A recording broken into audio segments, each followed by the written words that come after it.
erini ko'chadagi g'am tashvishlarini yengishlikka yordam beradigan ayollarga Allohning rahmati bo'lsin.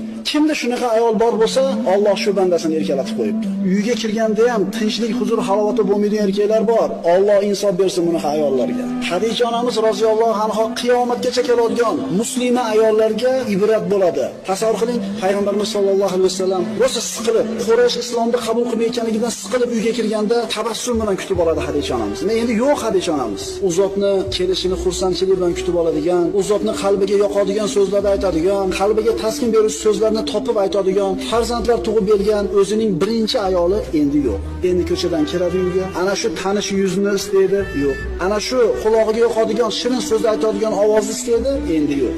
Shuning uchun birodarlar, uydagi ayollarimizni qadrini bilaylik. Uydagi ayollarimizni qadriga yetaylik. Chunki hayotdagi katta muammolarimizni, ko'p muammolarimizni yengishlikka mana shu ayollarimiz bizga ko'makchi bo'ladi.